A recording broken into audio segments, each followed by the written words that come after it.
నేను ఈరోజు కూడా చెప్తా ఉన్నా, తప్పు చేస్తే ఖచ్చితంగా నిలదీయండి. ఎవరైనా కూడా, మీడియా మిత్రులనే కాదు, ఎవరైనా కూడా తప్పు చేస్తే నిలదీయండి. ఎవరినైనా మా కార్యకర్తలను కానీ, లీడర్స్ని కానీ, నన్ను కానీ, మా పార్టీ ఆఫీస్ వాళ్ళని కానీ, ఎవరినైనా కూడా తప్పు చేస్తే నిలదీయండి.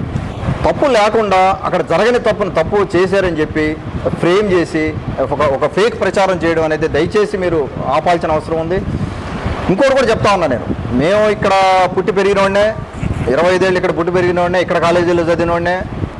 ఎవరైతే ఉన్నారో ఈ బ్లాక్ మెయిలర్స్, ఈ బచ్చా బ్లాక్ మెయిలర్స్, ఒకరిద్దరు బ్లాక్ మెయిలర్స్ నాకు తారసపడ్డారు ఈ రీసెంట్ కాలంలో. ఆ ఒకరిద్దరు బ్లాక్ మెయిలర్స్ను కూడా ఎదుర్కోలేకుండా నేను లేనేడా. అంత పిచ్చోడిని అయితే కాదు నేను. వాళ్ళకు భయపడే అంత ఇది కూడా నా దగ్గర లేదు. మాకేం చేయాలో నాకు తెలుసు. ఆ బ్లాక్ మెయిలర్ ఎవరి కంట్రోల్ వాళ్ళు ఉండాలి. ఏం చట్టాలు ఉన్నాయి, చట్టపరంగా ఏం చేయాలనేది దాన్ని చట్టపరంగా వెళ్ళొచ్చు, ఒక పద్ధతి ప్రకారం చేయాలి.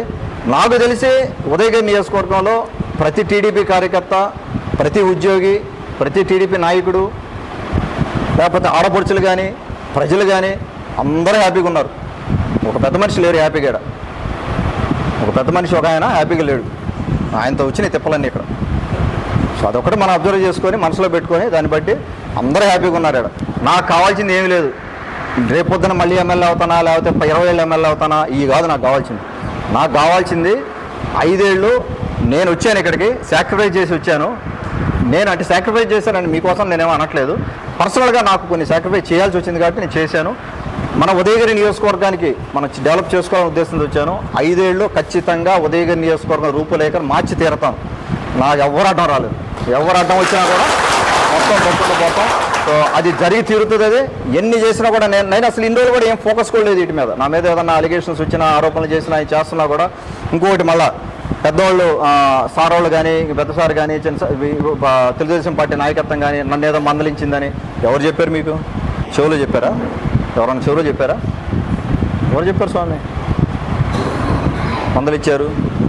నోటికి ఏది వస్తుంది, ఏది పడితే అది హెడ్లైన్లు పెట్టేసి, ఏది పడితే అది రాసేసి దాన్ని మళ్ళీ సర్క్యులేట్ చేయడం, ఒక పనికి మళ్ళీ దాన్ని సర్క్యులేట్ చేయడం.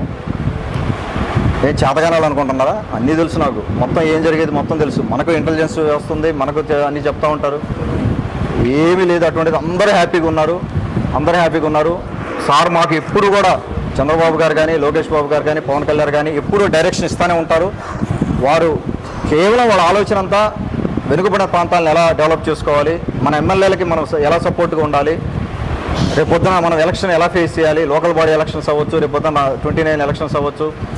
సారు పొద్దులొస్తూ చెప్పేది ఏంటంటే, మనం చేసింది చెప్పుకుందాం, గ్రౌండ్ లెవెల్కి తీసుకెళ్ళాలి, వీలైన ప్రోగ్రామ్స్లో పార్టిసిపేట్ చేయండి, గ్రౌండ్ లెవెల్కి వెళ్ళి తీసుకోవాలని చెప్తూ ఉంటారు. ఆ విధంగా మనం ముందుకు పోవడం జరుగుతుంది. అందరికి కూడా, ముఖ్యంగా మీడియా మిత్రులు చాలామంది నెల్లూరు నుంచి కూడా రావడం జరిగింది. మీడియా పెద్దలు వారందరికీ కూడా నమస్కారం. అందరికీ కూడా నమస్కారం ఇక్కడ వచ్చినందుకు. అలాగే నాయకులు అవ్వచ్చు, కార్యకర్తలు అవ్వచ్చు, ఇంతమంది ఓపికగా కూర్చొని చెప్పినందుకు. నేను ఇంతసేపు ప్రెస్ మీట్ పెట్టాలని కూడా అనుకోలేదు నేను, కానీ కొన్ని క్లారిఫికేషన్ ఇవ్వాలని మన వాళ్ళు ఫోర్స్ చేస్తూ ఉంటే ఇవ్వాల్సి వచ్చింది. దయచేసి ఓపికగా విన్నందుకు అందరికీ కూడా నా ధన్యవాదాలు తెలుపుకుంటాను.